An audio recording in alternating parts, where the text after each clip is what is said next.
Hey everyone, it's Helen from SMB Deal Hunter. Today we have Nate Packer here. He's a successful acquisition entrepreneur who bought a business in 2022 and was able to sell it in 2023 in just 2 years. And really excited to be speaking to Nate today and learning more about his story. So welcome, Nate.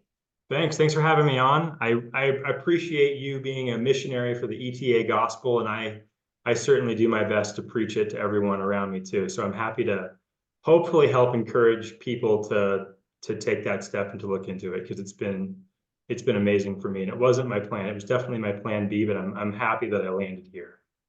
Well, awesome, Nate. I guess first, can you tell us a little bit about yourself and your background and sort of how you got into this whole world? Yeah. So I grew up in Southern California. I'm 36. Um, my dad spent his whole career in real estate. And so when I was in high school and then later in college, I always planned on going into real estate because I had seen that it had worked for him and I understood the basics of how to make money in real estate. And I also kind of wanted to do my own thing from an early age. And I saw that he had syndicated some deals in high school and college, and they had been for the most part pretty successful. And so I had seen that. So I was a very unmotivated student in high school. Graduated with a terrible GPA. School was very uninteresting to me, and it wasn't because I had an IQ of 140 and it wasn't interesting enough for me. I just didn't really like school. Went to junior college, and I saw college as really just checking a box to have a degree so I could get a job, get a good job, and it wouldn't be something that would hold me back.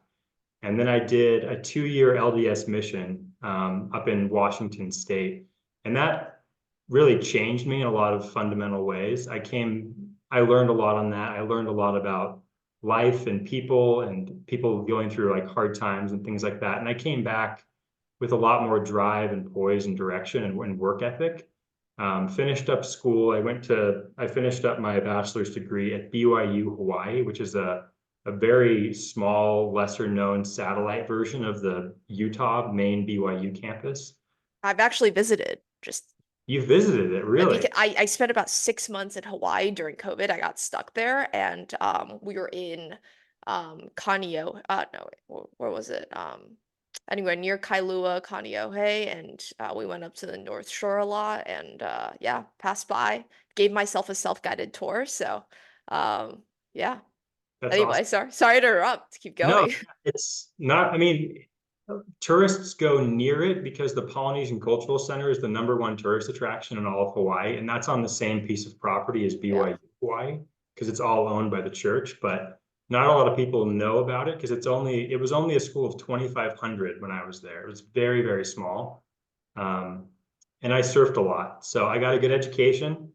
And I also spent a lot of time in the water, so it was great. But I finished school there, and I was still totally focused on real estate. My internships were all with real estate operators. They both offered me positions when I finished college, and I ended up taking a position with a guy in Michigan that I had interned with, who was a big apartment operator. He had his own portfolio. He did the Burr method on apartment buildings, and he had about 1,000 units that were all his that he had his own management company for. And he offered me kind of a mentorship opportunity. So it was good enough that I moved from Hawaii to Michigan. And I grew up by the ocean, so that was a big deal for me. So I went out there, and within a year, I was managing a 250 unit apartment complex, planning on kind of following in his footsteps, building a big portfolio of apartment buildings, buying them, renovating them, filling them up, cash out refi, buy the next one, just the traditional Burr method, but on a bigger scale. And so I was under contract on that 250 unit apartment building. I was going to buy it for an absurdly cheap price. Um, and I've definitely kicked myself. But when the deal was under contract and we were finalizing terms with the lawyers, I was just having a hard time justifying. I knew I was going to make a fortune on it, but in every other aspect of my life, it was going to be a big setback. Socially, just I like to do outdoorsy things. The culture was a little bit different from what I grew up with. And I ultimately just had a really bad gut feeling about it. about him, about the opportunity, and a number of other things. And so I told him, I appreciate the opportunity, but I'm going to have to pass on this. And he was kind of like surprised by that, obviously, because it was a great deal on paper he was going to give me, but it just didn't really feel right.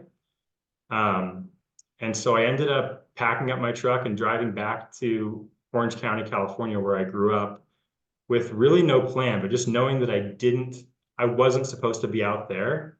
And so I moved back with really no plan. I still wanted to be in real estate. I still wanted to kind of syndicate my own deals and build a portfolio and all that. But I no longer had a really good connection with that guy out there. And so I was starting kind of from zero. I had a finance degree focused on real estate. I had done operations. I didn't like operations.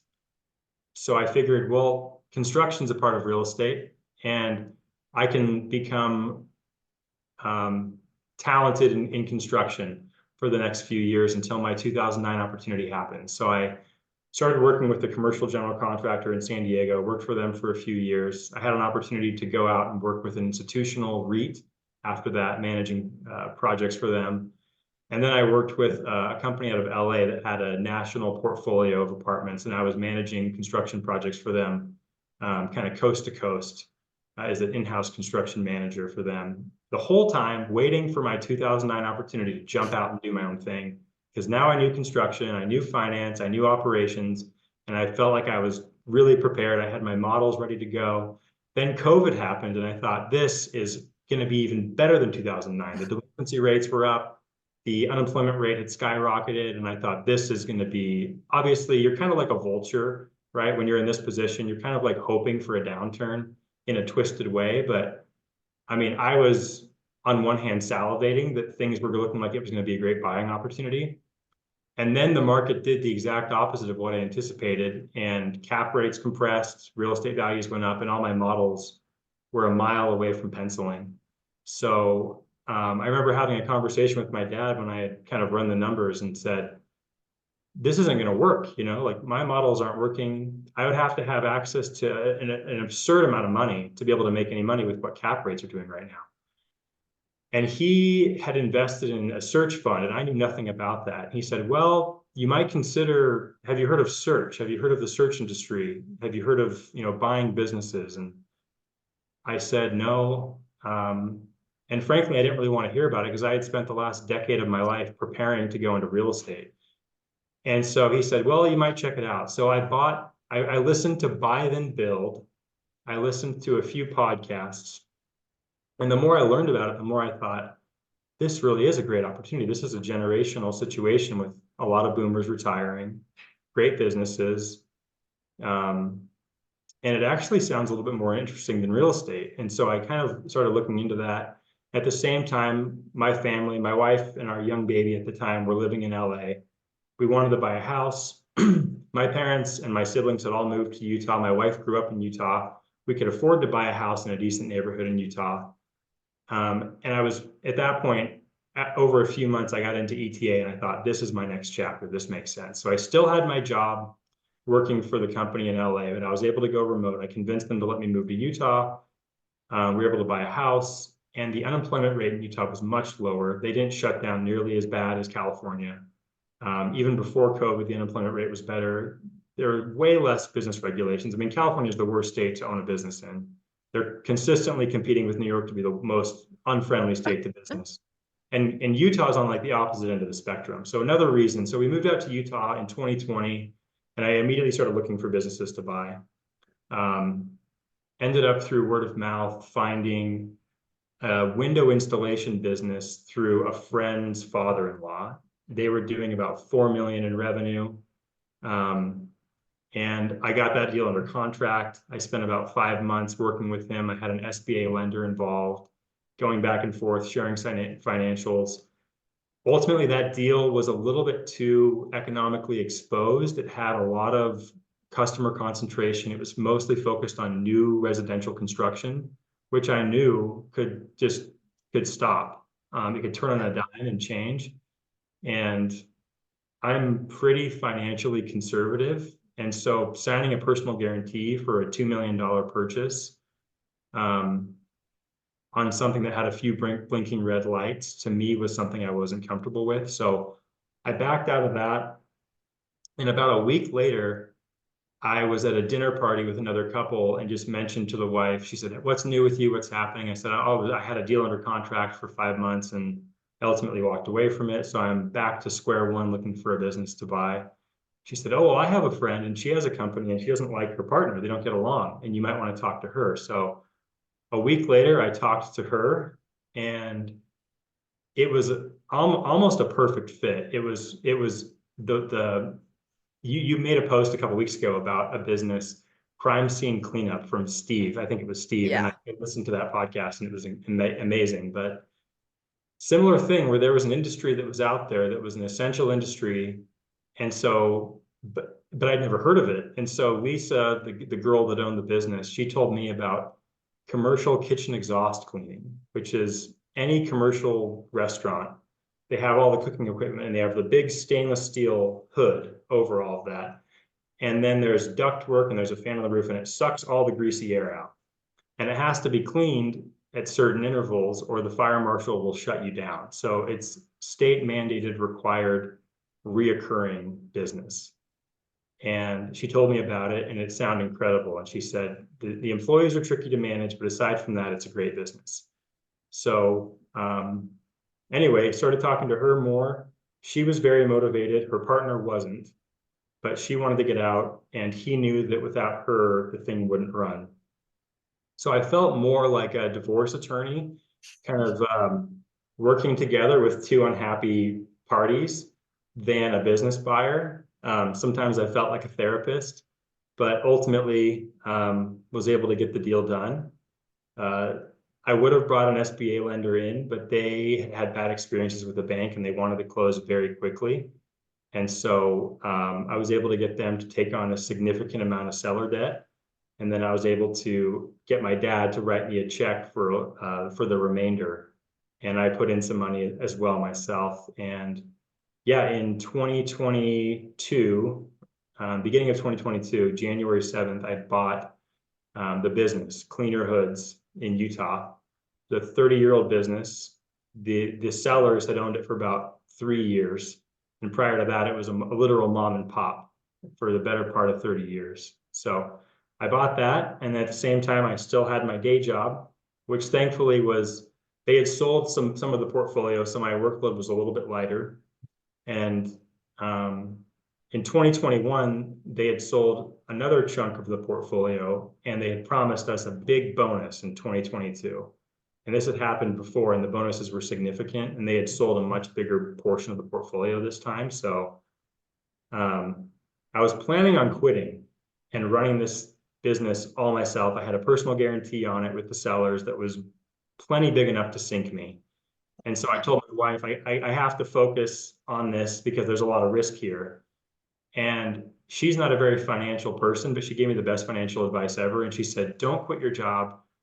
See if you can get Lisa to stay around. And you got to get that bonus. You've been with this company for 5 years and you can't leave right before. So that was great advice. And I was able to talk to Lisa. She appreciated that I had gotten her out of this situation.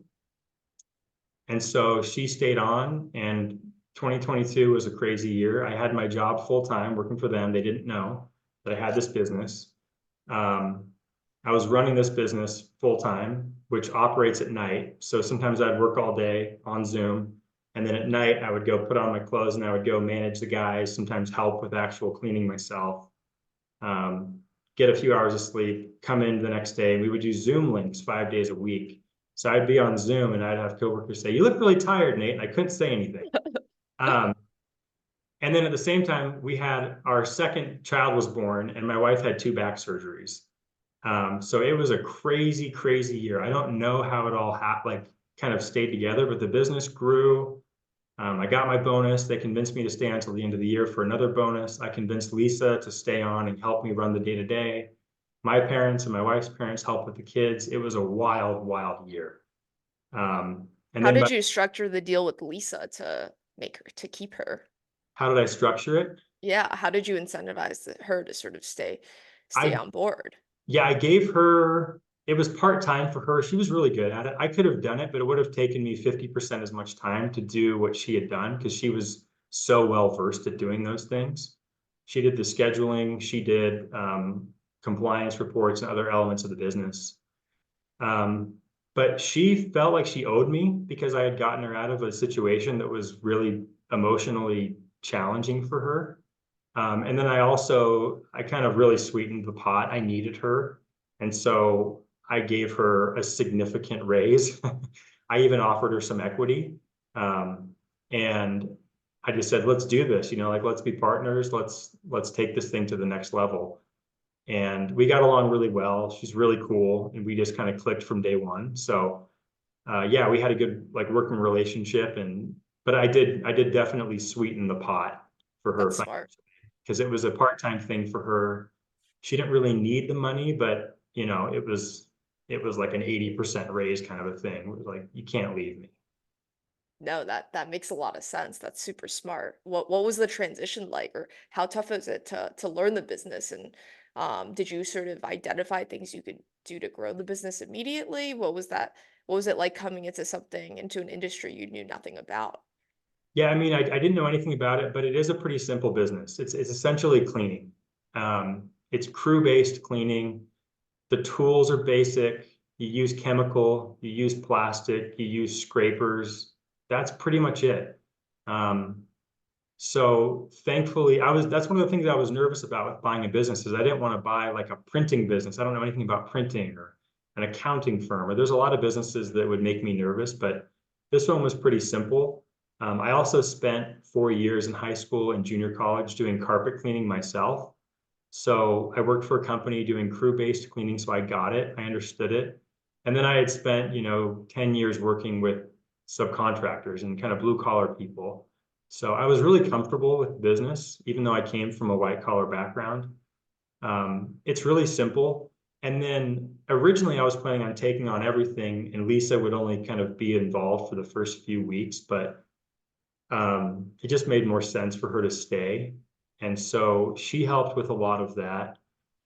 Um, but yeah, it wasn't super complicated. I did a handful of jobs with the guys to kind of understand it. But after a handful of jobs, I wasn't great at it, but I understood the process. Yeah. Um, and it's really tough work. I mean, you do it at night when the business is closed. Here in Utah, it might be 3 in the morning. You're getting snowed on, you're on a roof and you're scraping grease. And maybe your water freezes that you're trying to spray this thing with. Wow. You're climbing up ladders and it's icy, so you're using chemical that can give you chemical burns. It's a tough job, and so I was grateful that I had people that were willing to do it. So as far as identifying opportunities to improve the company, the main thing is once I learned what pricing should be, I saw that we had a lot of accounts that were underwater, that were breaking even. And so I had to really aggressively raise prices across the board. Also in 2022, there was a lot of inflation, and we saw that with gas. We saw that with chemical, with plastic, with everything. And then there was huge wage inflation, especially with kind of lower paid blue collar people. And so I was trying to recruit new people and I was having zero traction at the typical numbers that, my predecessor had found people at. So I had to raise wages 30% in 1 year. Wow. Um, and at the same time, gas went up 50%. And so I had all these things happen. And so I passed on the price increases to my customers. And a lot of them, instead of like the typical 15-20% price increase that year to kind of keep the margin consistent, I had to bump some customers up 50, 60, 70% because they were getting these incredible sweetheart deals. And the previous owners hadn't wanted to have that conversation because they were concerned. Um, so I just felt like, well, we've got to do it. And so I found that by having really frank conversations with customers, calling them, kind of talking them through it, we lost hardly anybody. And they all Wow. understood it. Even the customers where I raised them 70%, I could explain, hey, if I were to bid you today, you would be at X, but you've been with us for a while. So I'm going to take 15% off of that. And this is going to be your number. And this is still a good deal. I know that you were getting a much better deal before, but just know that that was the deal of a century, and you're still getting a good deal, and we'll still continue to take care of you.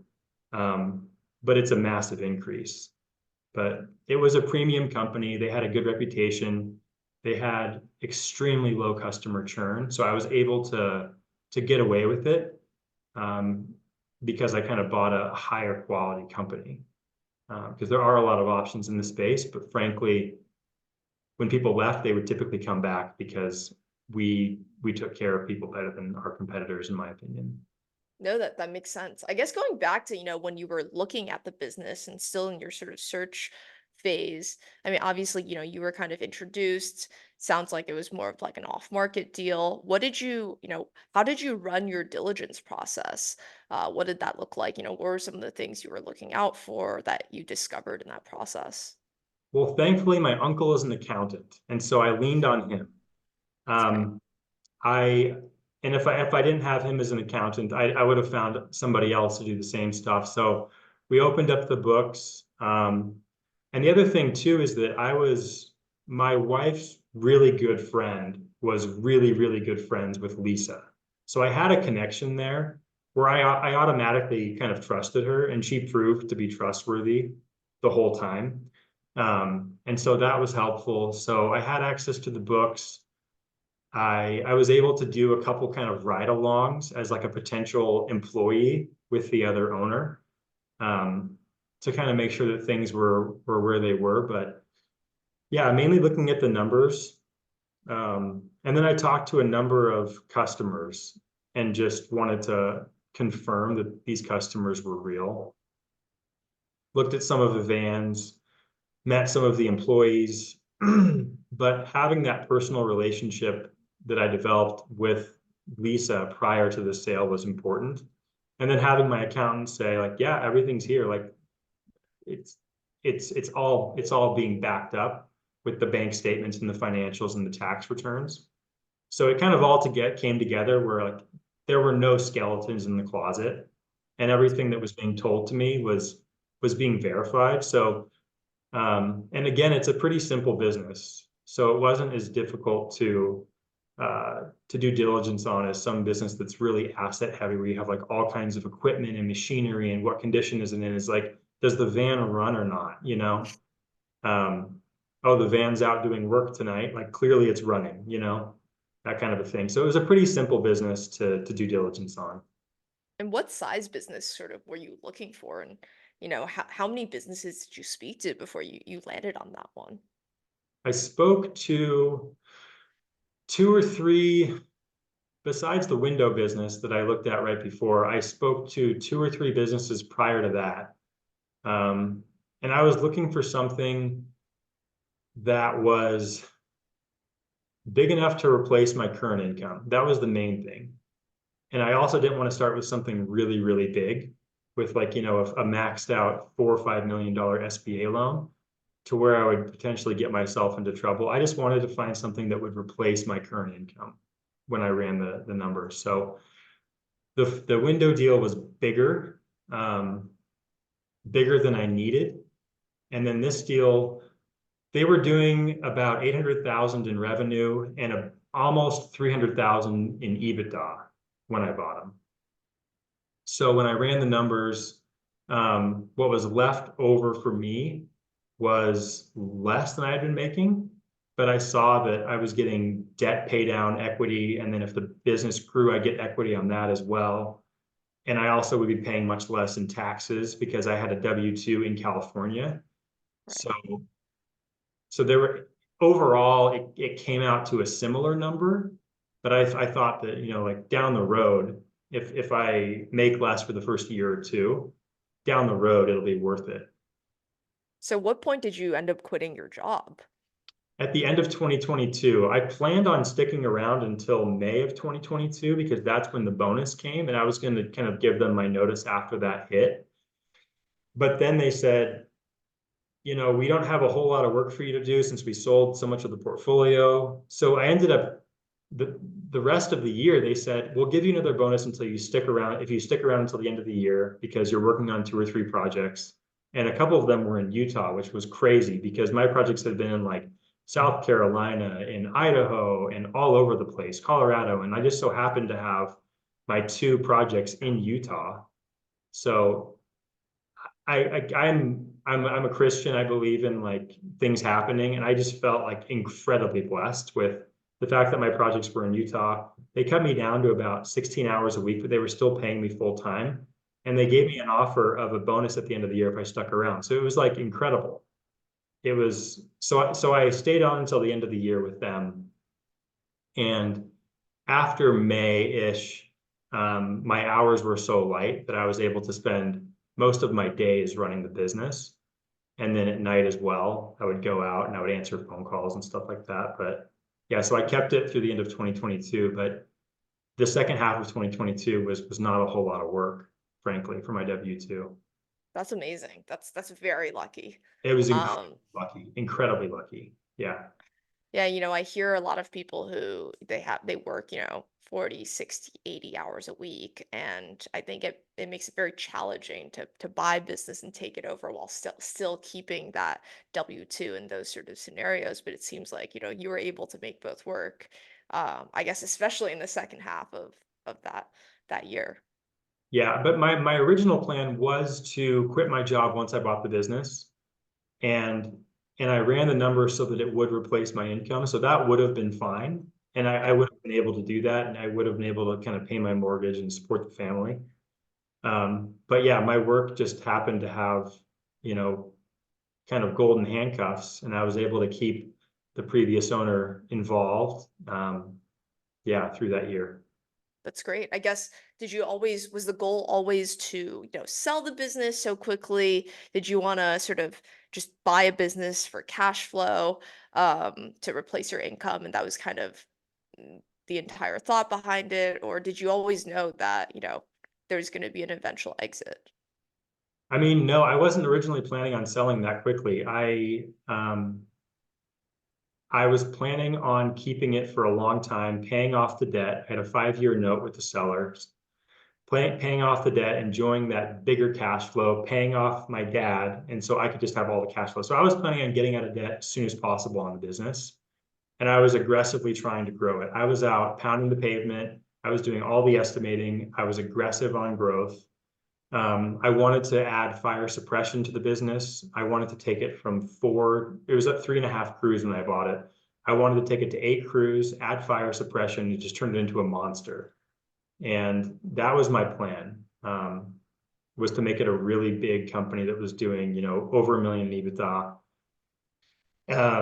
And also there's just great synergy with adding fire suppression to a hood cleaning business, especially if you have a good reputation. So I was planning on buying a small fire suppression company, bringing it in, and then 2 + 2 = 5 kind of a thing was my plan. But in 2022, I got kind of burned out on the business. The the previous seller, the previous owner told me, Lisa, the employees are tricky to manage. And she was very explicit about that. And I thought, yeah, yeah, yeah. Like I've been in blue collar. I understand it. I've worked with subcontractors. And she was right. And with a business of this size, it wasn't really big enough for me to hire a GM and kind of work on the business and not in the business. I kind of needed to stay in it and in order for me to make an income that was decent. And so I was the HR guy, I was the estimator, I was doing the books, I was doing everything.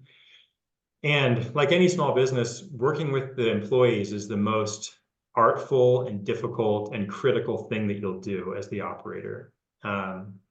And it's tricky finding people that do night work because this is graveyard shift stuff.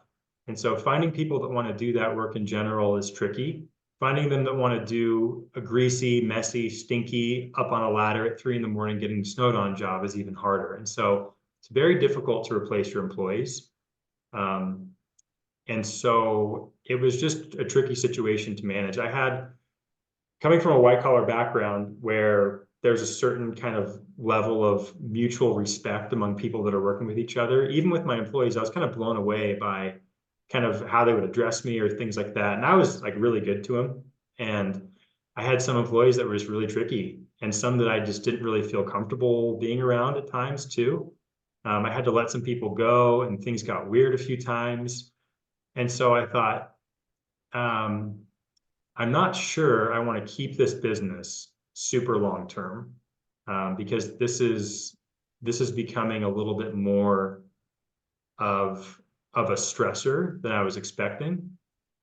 And at the same time, the business had grown a lot, and I had done a lot of work to improve the business in 2022. I renovated the fleet, all new equipment. Um, I had improved a lot of the crews with better personnel. And I thought, I don't know that I want to keep this thing super long term. I don't know that I want to like spend years building it into some monster, because um, I could probably let it go at this point and do well with it, was kind of my thought. And so I got it valued, and the valuation came in much better than I was expecting. And so by the end of 2022, I had convinced Lisa to stay around just until the end of 2022. And then once I didn't have my W-2 job, I would run the business myself and I wouldn't need her, because she was kind of tired of working on the business. She didn't need to do it. And by the end of 2022, I said, I think I'm going to sell the business. If you'll just stick with me until I sell it, then that would be great. I really appreciate it, kind of a thing. And so I gave her a little bit more of an incentive to do that. And so that was the plan. By the end of the year, I was planning on letting it go, because I figured I'd like to do this again. ETA is incredible, but if I can have shown that I've gotten in, grown a company, and then gotten out, I think my next chapter, if I want to get a business to like 5 million in revenue, I frankly think it would be easier to do it buying another business and getting it there versus taking this one there. Um, because hood cleaning can only grow so much. And so the fire suppression I saw as the real avenue for growth, but that's a daytime operation. And then hood cleaning is a nighttime operation. So really it's two separate companies, and the crews wouldn't mix. You'd have a daytime operation, nighttime operation. And I thought, I'm never going to sleep.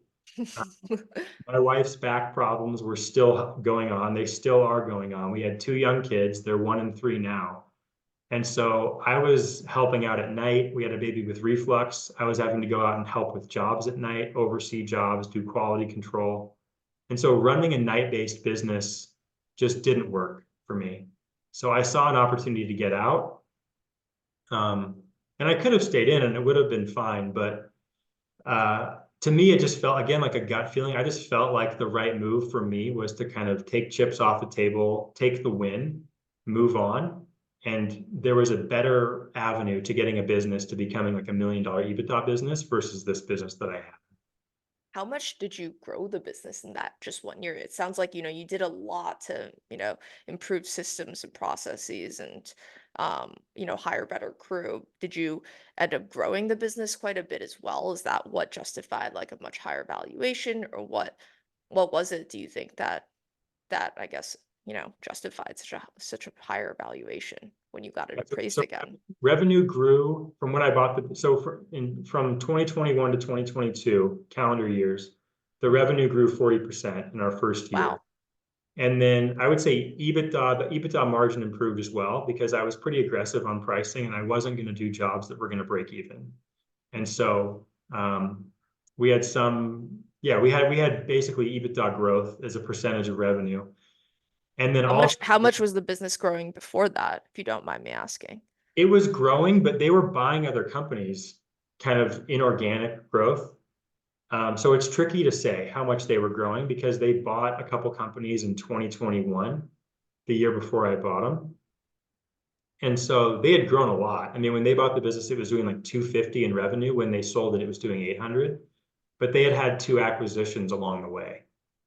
So and one of them was a pretty big acquisition, but they kind of like doubled the size of the company overnight. So it was growing, but I'll say that they were less aggressive on kind of making sure that their margins were consistent across the board and having those tough conversations with owners that I was willing to have. And then the other thing too on the valuation was that the valuation came with a higher multiple than I was expecting, because I bought it for a lower multiple than what the business valuation people were saying it was worth. So between the growth in the EBITDA and the higher multiple, it was a significant growth in valuation. That's fantastic. And what did it look like going into the sale? How did you approach that? Did you sort of bring on a broker and um, did they try to keep you on, or what did that structure look like? Yeah, so beginning of 2023, I decided that I wanted to sell the business. There was a guy that tried to buy the business before I bought it. So I reached out to him and said, "Hey, I'm thinking about selling the business. Are you interested?" And he was. He hadn't bought a business. He still wanted to buy the business. And I said, the business has never been better. It's got better EBITDA than it did when you looked at it. It's got a new fleet. It's got all new vans. It's got better equipment.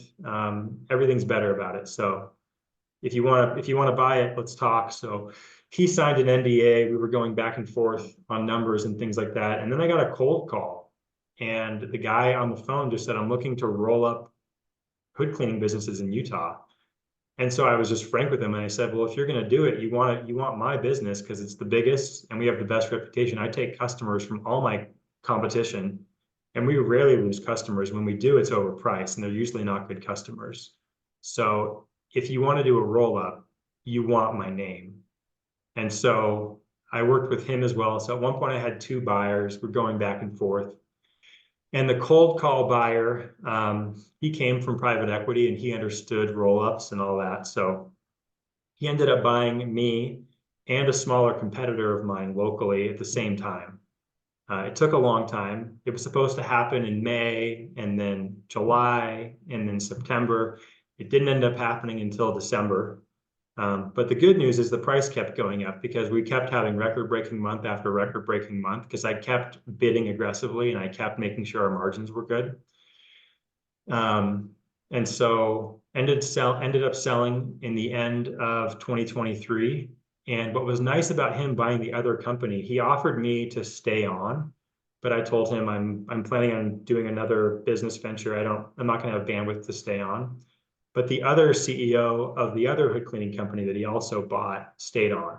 So he already had an operator in place that knew hood cleaning. He had done it for 7 years. So he frankly knew hood cleaning better than I did. Um, and so it worked out great. So Lisa and I were still there and we agreed to do certain handoff stuff, but it was like 3 weeks. Uh, Wow. I told him I'd give him a month, but I said, this is a really simple business to learn. Your guy already knows it. You just need to understand our processes, which are pretty similar to what you guys are already using. And he already had an office staff in place to replace Lisa and to replace me.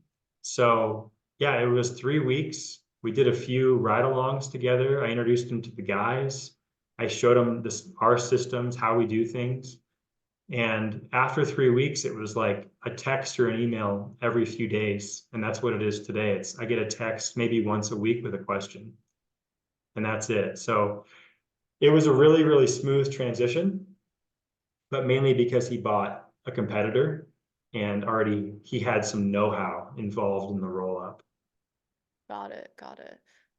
That's such a crazy story though that, it also just happened in, what, 2 years basically. I mean, it's funny because that first buyer you were talking about that you went back to, he hadn't bought a business, in that period that you already bought a business, grown it 40% and now sold it. Yeah. Which is Well, it grew another 30% in 2023. So wow. when I bought the business to when I sold it, revenue had pretty much doubled and EBITDA had almost doubled as well. And then I got a full turn on the multiple. So yeah, it grew a lot. It went from 800,000 to about 1.45 in revenue during those 2 years. And from at what point after you bought the business did you go from sort of understanding the business and absorbing information and learning from Lisa, I guess the other owner, to now, pounding the pavement and actively growing and improving margins? How long did it take, or was it truly like very, very fast? It was pretty fast. I mean, I definitely wanted to understand it before I started making changes to it. Um, but again, it was a pretty simple business, it's pretty simple. And I had a background in with the carpet cleaning company. It was the same business model. And so I understood kind of the basics of it. And so I would say that pretty soon afterwards, I started making changes. And once I had had a few phone calls with owners, with customers, and just seen that they were having the same problems on their end. They were paying more for wages, they were paying more for food, they were paying more for their electric bill. So they got it. They were making the same price increases on their menu that I was giving to them. And so it wasn't, if I was trying to raise prices 60, 70% across the board, that'd be one thing. But I was just trying to raise prices 15, 20%. And so it was very palatable. And so once I had a few of those conversations early, um, and it had gone well, I just rolled it out everywhere. And so every time we did a new job, we were having those conversations with people, with existing customers and with new customers. And so I made changes pretty quickly. I'm pretty aggressive in general, but I'm also kind of risk averse. And so that's why I wanted to buy a business that was like the definition of recession proof. And it definitely was. But once I was in, I saw some opportunities that were pretty obvious. Um, and yeah, I made some changes, but I don't think it was anything like I was a visionary or anything like that. I think anybody that would look at it and asked the same questions would have come to the same conclusions and probably done the same things that I did. Got it. Got it. No, that's super interesting. So what's next? You know, you've sold the business. It's been, I guess, three or so months now. Are you going back into business buying? Yeah, well, what are next steps for you? Yeah, so we're moving from Utah. We we are moving up to the Seattle area. We've always we've always loved that area. I was born up there. I was only there for a few years as a kid. Um, like I mentioned before, I did my LDS mission up there for 2 years in the Western Washington area. I just think it's beautiful. I'm also an avid mountain biker. I'm absolutely obsessed with mountain biking, and it's kind of the mecca of mountain biking worldwide. So I've been up there a lot, and I just think it's an incredible spot. My wife is a city person. She likes being in the city. So you can be very close to Seattle and live in the woods. And so Amazing. I want to live in the woods. She wants to live in the city. We can live close to both. And so for us, it checks a lot of boxes. So we're moving up there in the next couple months. In the meantime, I told myself I wasn't going to think about work for 2 or 3 months and just ski. So I've been doing that, and it's been great because Incredible. it's stressful to sell a business, um, and then also kind of being Mr. Mom at the same time. So I'm getting back into the mode of looking at businesses. I haven't formally launched my search in the Seattle area yet, but I'm doing homework on how big of a business I want to buy, how I'm going to structure the capital, what industries I'm interested in, how I'm going to do my search.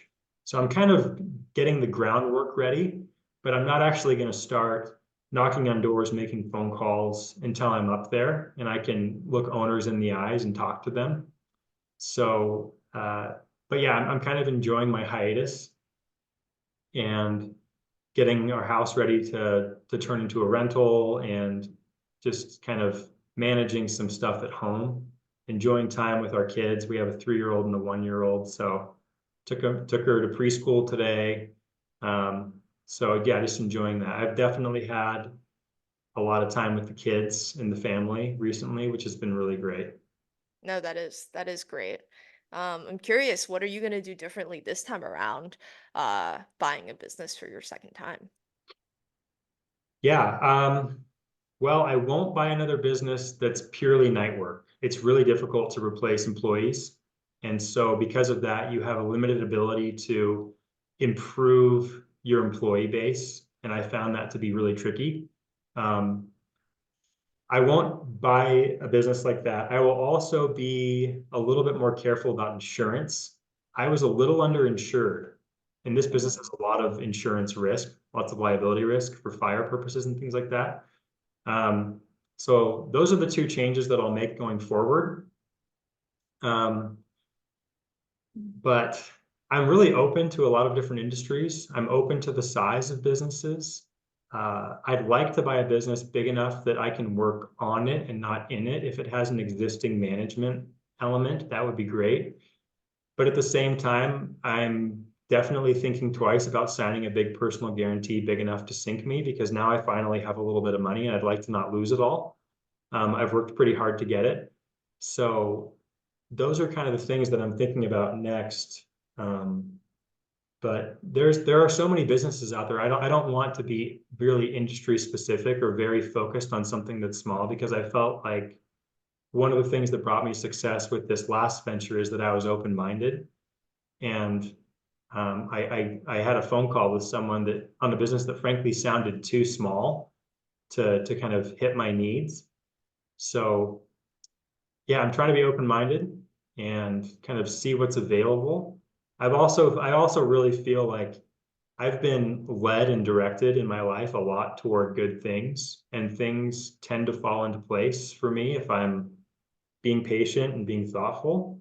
And so for that purpose as well, I'm just going to kind of see what comes my way. And then as I'm in the search process and I'm talking to people, kind of see what materializes and go from there. But I'm trying to be kind of flexible with things. No, that's great. I guess any, I know we're, at time now, but any last sort of final words of wisdom for, folks who are maybe buying their first business, but, still whether it's, working W-2 or doing something else, what advice do you have for them when it comes to buying a business and going down this path? I mean, I think a lot of people look at people that have done this and they think, well, I'm not quite the same as them. I didn't go to an elite school. I didn't get into a search program. I don't have an MBA. I didn't get into private equity or investment banking or consulting. That tends to be the typical background of like searchers who get backing from a search fund. And I'm not that guy at all. Like I graduated high school with a 2.6 GPA. I had a 1.8 GPA at one point, and I got kicked off the volleyball team because I was on academic probation. I'm not that guy at all. And I came from construction and I was totally focused on something else, and I got into business as an afterthought. And so hopefully I'm proof that you don't have to have like a perfect pedigree to do this. I did get funding from my dad on my job, on my deal, but at the same time, frankly, I would have done better with an SBA loan because they wouldn't have taken equity. My dad made out like a bandit because he got equity. He had a great IRR from the whole situation. So you can do it. The SBA is there. Consider yourself to having a $5 million line of credit, I would say to anyone, which is an incredible thing that doesn't exist in any other country on the planet. It's a unique thing, and it's a golden ticket to wealth creation. So I really passionately try to encourage people to look into ETA, because if I can do it, frankly, anybody can. Um, Especially considering the things that were happening in the background during 2022 for my family and I, and the health problems and the kids and the babies being born. And it came together. So I just think that there are a lot of opportunities.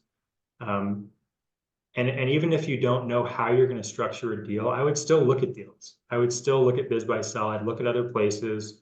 I would talk to brokers. I would put together models, because I really think that there's a lot of money out there looking for hungry entrepreneurs that want to go find deals.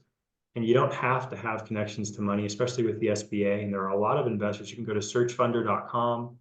You can follow accounts like yours. There's accounts all over the place, and Twitter is full of great examples of people that have done what I have done, providing a lot of value in their posts.